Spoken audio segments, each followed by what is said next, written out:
guys. I'm back again. Said I would do a book review today about some Christmas stuff because I need to do some Christmas horror over this week. I kind of got behind.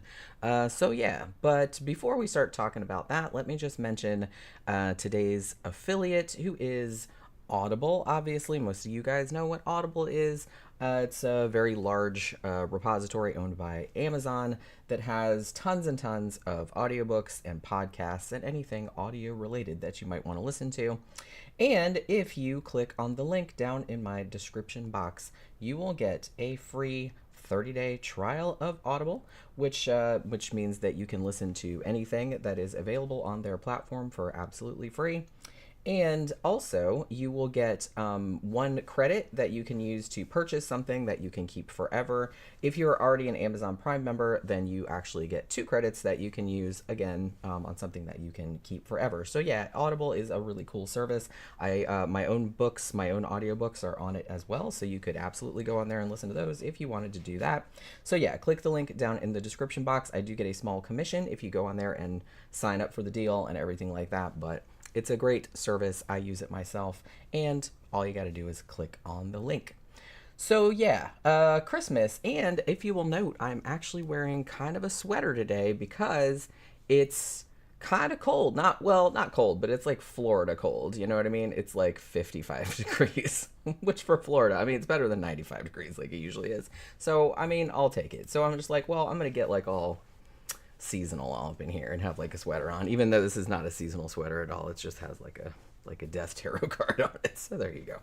But yeah, so obviously it's a week before Christmas. Christmas was approaching fast, as it does every year. The faster the older you get, honestly. And it just kind of occurred to me that other than await further instructions, which I reviewed last week, I think, I didn't even realize that was a Christmas horror until after I watched it, and I was like, oh, well, that works. But I hadn't really done any other Christmas horror this year, because usually I try to do like a lot of holiday horror around this time. And I hadn't done books or movies or anything like that. So obviously I thought it was about time to rectify that situation. Now, so in my Kindle Unlimited recommendations, I kept noticing what was very obviously like a Christmas-themed horror novel popping up. Because it kind of has like what looks like kind of a monster Christmas tree on the cover.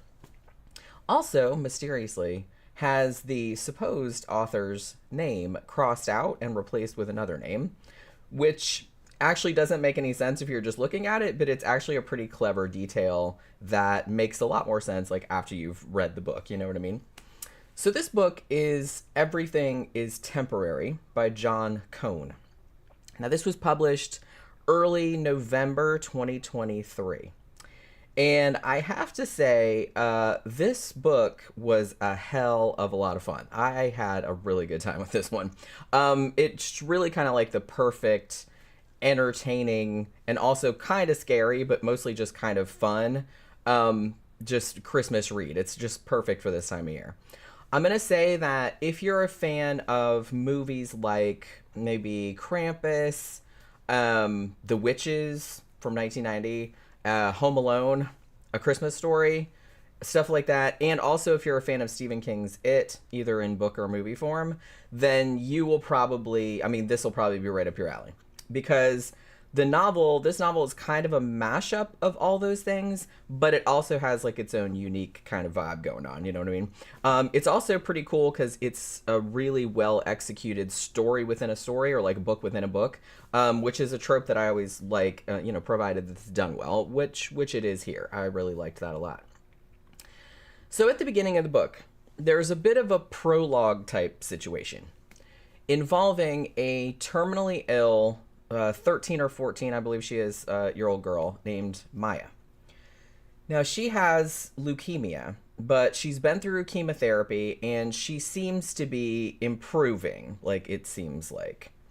So much so that her best friend Emma has actually been able to come over and spend the day with her, like, you know what I mean, for the first time in ages and ages, because she's been too sick. And so the girls have just this fantastic time, like going out in the town and like, celebrating Christmas essentially. And, just playing and eating cookies and all that kind of fun stuff. However, later on that night, after Maya goes to bed, she thinks she sees something it kind of skittering around in the shadows of her bedroom. And sure enough, this, whatever it is, climbs on top of her with just these kind of like red and green twinkling eyes. And then the book kind of like cuts to black, right? As much as a book can cut to black, but you know what I mean. Use your imagination if it was a movie. Now, the next day, Maya's parents are obviously grief-stricken to discover that their daughter, Maya, has passed away in the night. Now, they're obviously, I mean, she had leukemia, so they're not entirely surprised. They were kind of braced for this eventuality, I guess. Because even though Maya's cancer had seemed to be getting better, they didn't really have any illusions about the gravity, like how ill she was, you know what I mean? Of course, her parents don't have any clue at all about this mysterious something or other that you're led to believe really killed her, you know what I mean? So from this point on, we actually kind of pivot and follow the family of Emma, who is Maya's best friend that she'd spent her last day with. Now, Emma naturally just absolutely cannot believe that her best friend is gone. I mean, can you imagine being like a 13, 14-year-old girl and having this best friend that you've known since childhood and she's dead, you know what I mean? Even though she was kind of prepared for that, but still. But I mean, she had convinced herself that Maya was going to get better. And then, you know, so she was like, all of you lied to me. You said she was getting better. And so there was that kind of going on too. Now her parents are Sarah, who is, she owns like a startup marketing firm.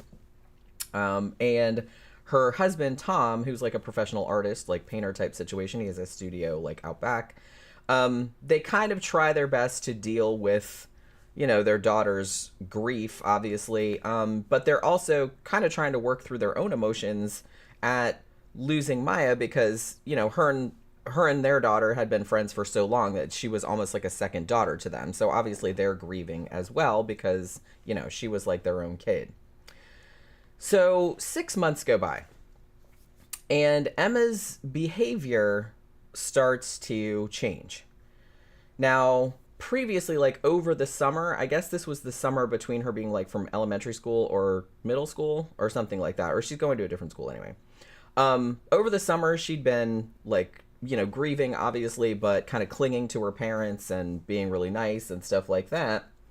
But once middle school starts, she gets kind of hostile, like real secretive shit like that, which she wasn't anything like that before. Now, she is supposedly spending most of her time with a school friend named Janice, who she will actually never let her parents meet. She always kind of like dodges, you know, the question. Like she never invites her over or anything like that. Now, Tom and Sarah are pretty concerned about this, as you would be. But they kind of figure out, oh, well, you know, it's just the combination of starting a new school and being without her best friend for the first time since childhood. You know, it's just taking a toll on her. She's that age, you know what I mean? And, you know, they suspect that she'll get back to normal eventually. One day, though, Sarah and Tom get a call from security at the local mall. And security guard says, you guys need to come down here and pick Emma up because she was caught destroying mall property. So Tom and Sarah are like, Jesus Christ, like we need any more trouble, you know what I mean? So they go down to the mall and they find out that Emma's stunt, what she did, like it wasn't entirely intentional, but it's still something, it's still damage and it's still something that needs to be paid for. What happened was Emma claims that she was at the mall with her friend Janice, this mysterious friend. But the Janice went into the Target store to get something, and Emma's like, I didn't really want to go in there. So I got bored and started kind of fooling around on this one of those coin-operated kiddie rides, you know, the ones that are like cars and shit like that. But this one looks like Santa's sleigh. And she was kind of farting around on it, and she accidentally broke it. Like, I think she broke off, like, the reindeer antlers or something like that. So the security guard, like, shows Tom and Sarah, like, the security footage, and it's pretty clear that it was all just a silly accident. I mean, obviously, she's too big to be playing on it, and she was just farting around, and it broke. You know what I mean? She didn't really mean to do anything. But then, while they're watching the footage, Tom, the dad, starts acting very strangely when he sees a man, like, in a red sweatshirt in the footage who he kind of seems to recognize. Now, this is evidently the same man that he saw, like, passing him and his wife earlier, like, on the escalator when they first got to the mall. Like, and he kind of freaked out when he saw him then, but he's just like, oh, never mind. I don't think I saw anything, blah, blah, blah.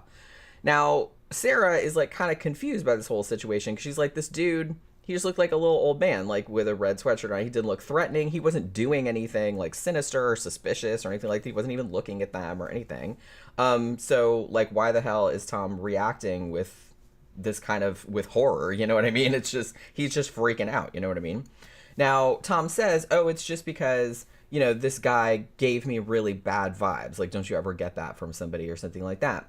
But Ciarra is kind of starting, like, the way that he reacts, she's kind of starting to wonder if maybe, you know, Tom, who had previously been pretty reasonable and chill, might be starting to kind of, like, lose it a little bit, you know what I mean? Because he's acting really weird. So these suspicions would seem to be confirmed, like, after they get home, and Tom makes a way, way, way bigger deal about the mall incident than it really kind of warrants, you know what I mean? It was just a silly accident. Yeah, they had to pay for it, but it's not like she meant to do it, you know what I mean? But he starts, like, interrogating Emma on why she specifically chose the kiddie ride that looked like Santa's sleigh to play on. And basically, he starts straight up accusing her of lying about being at the mall with Janice and instead being there with this mysterious dude, like, in the red sweatshirt, who wasn't even, like, interacting with or looking at Emma, like, in the footage, you know what I mean? So it's just, like, it sounds like crazy talk, what he's saying. Now, Ciarra, who, again, thinks it sounds like crazy talk, which it does, she's just trying to figure out what the hell is going on with her husband, right? And she's like, well, the Santa sleigh thing, why are you fixating on that? Is this something to do with your mom dying on Christmas, like a long time ago when you were a kid? And he's just like, yeah, maybe, but I also just have, like, a really bad feeling about something. Like, I feel like something terrible is going to happen. And he's sure that Emma is keeping information from them, and he is, like, bound and determined to, like, figure out what it is, right? And he basically goes and, like, searches her room and then goes completely fucking ballistic when he finds, like, an elf hat in his daughter's backpack. And he's like, where did you get this? And all this other kind of stuff. And Emma's like, dude, chill out. Like, I just got it from school. You know what I mean? They were doing a play or some shit like that. And I don't really understand what your problem is. Like, why are you flipping out so much? And like I said, his wife's starting to feel like, what the fuck is wrong with this dude? He's acting, like, completely crazy. So yeah. So like I said, Sarah's kind of struggling with this because she's like, oh my God, my husband's a lunatic. You know, maybe he's developing schizophrenia or something like that. She doesn't know, you know what I mean? And he won't really give her any answers. However, then she does find out that Emma was actually lying about having a friend named Janice. This Janice girl, it turns out she doesn't know her at all. She just, like, chose this name at random, like, from school and, like, told them, you know. So they're like, well, where the hell have you been every day then? If you said you were hanging out with Janice, but this girl doesn't even know you. So it does turn out that Emma is lying about some stuff. So Ciarra, the mom, she's just, man, trying to, like, keep everything together. Like I said, everything's just, like, the shit hitting the fan, like, over and over again. You know, she's got her fledgling business that she's starting out doing, and there's problems there. She's trying to keep that shit together because she's kind of the main breadwinner. Like, Tom makes money, too. Like, he's a professional artist, but it's kind of clear that she makes more money, but it's a startup, so she's kind of spending a lot of money, too, because she's trying to get it off the ground. So she's kind of trying to keep all the shit together at home and at work and everything like that. And then, like, the next day or 2 days later or something like that, she gets another blow in the form of a phone call from the police telling her that her husband has been arrested for attempted murder. And she's like, what the actual fuck did you just say? You know what I mean? She's like, my mild-mannered husband attempted murder. Okay. It turns out that he tried to burn down, like, a local house with the person still inside it, like, on purpose. Now, Ciarra is absolutely mystified as to why Tom would do this, because she's like, she's never even heard of the guy that her husband was allegedly trying to kill, you know what I mean? Now, by way of explanation, Tom calls his wife from jail and says, I need you to look for this old box that's in my art studio. And it says, like, Tom's junk on it. And he said, and in there is a book that I wrote a long time ago called Everything is Temporary. And he says, this book, you read it, it's going to explain everything that's going on. And he also kind of gives a copy of it to his lawyer because hopefully it's going to exonerate him for the attempted murder charges somehow. He doesn't really explain how that's going to happen. So once Sarah goes home and finds the book, the novel switches back and forth between Sarah's point of view, like first person, and excerpts from Tom's book, which is called Everything is Temporary, just like the actual book. You know what I mean? So Tom's book details this unbelievable, increasingly unbelievable series of incidents that supposedly happened to Tom when he was a kid. Now, he's slightly changed the names of all the people involved, but he's still obvious, like, who he's talking about, you know what I mean? So, yeah, so it's kind of like going back and forth from, like, his childhood to the present day, like, it's mirroring, you know what I mean? Now, I'm not gonna, this is a new book, so I'm not gonna spoil what all those events are, but I will say that they involve a Christmas house, like for terminally ill children, which is the thing that really exists where, you know, terminally ill children can go and celebrate Christmas in case they're not really going to make it to actual Christmas, which is depressing, but, you know, it is something that exists, like a service that exists. So that factors in. There's also this grandmotherly, cookie-scented, wonderful woman named Mrs. Claus, who may not be what she seems, we'll put it that way. And also kind of an array of Christmas ornaments and Hummel figurines and stuff like that that apparently can come to life with Christmas magic, which is kind of the part that reminded me of Krampus. Now, Tom, the dad, he insists that everything in this book really happened to him when he was a kid, like it's all true.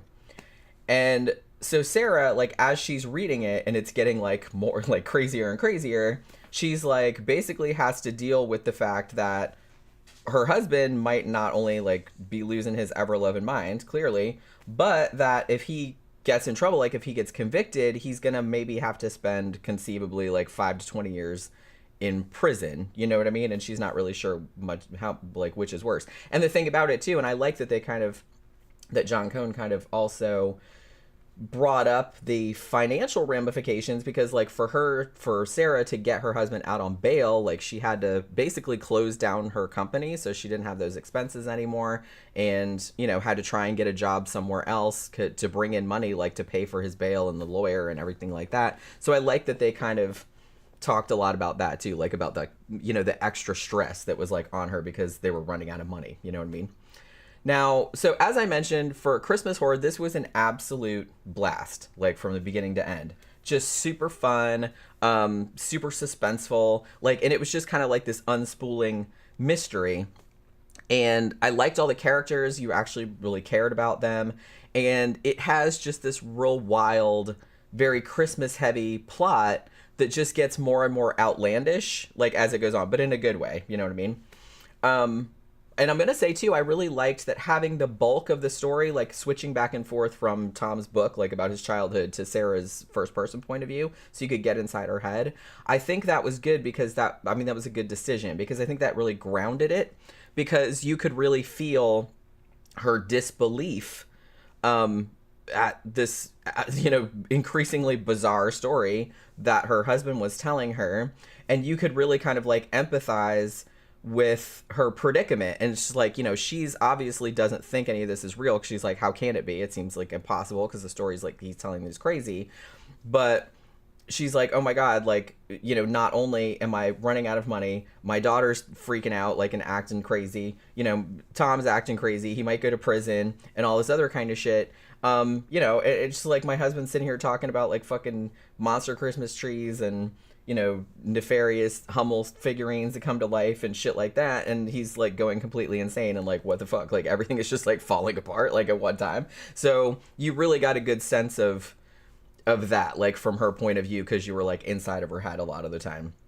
And I will say too that the climax of this I thought was really, really well done, really satisfying. Had kind of like a great final battle in which I feel like the characters like felt like they were in real danger, you know what I mean? Like the author's not afraid to like kill some people off, you know what I mean? So I'm gonna say that. So I mentioned Stephen King's It before. I think fans of that will probably really dig this because it has kind of a similar plot structure of like a group of kids having to fight a monster and then having to fight the same monster again, like as adults. It's not really like it a lot, but it does have that aspect to it. So it's similar in that regard. But yeah, this definitely has its own thing going on, and it leans really, really hard into the Christmas angle, which I thought was like really delightful. Like it is definitely like a Christmas monster story, you know what I mean? But yeah, I thought this was like really, really fun, like I said, and I would, recommend it unreservedly. And if you have Kindle Unlimited like I do, then you can read it for free. Or, if you want to help the author out, you can buy a paperback or whatever. But I think this is like a really cool Christmas horror, like a monster horror to read around Christmas time, and I really, really liked it a lot. So, maybe you will too. Check it out if you've read it. I thought I saw that Tammy was reading it.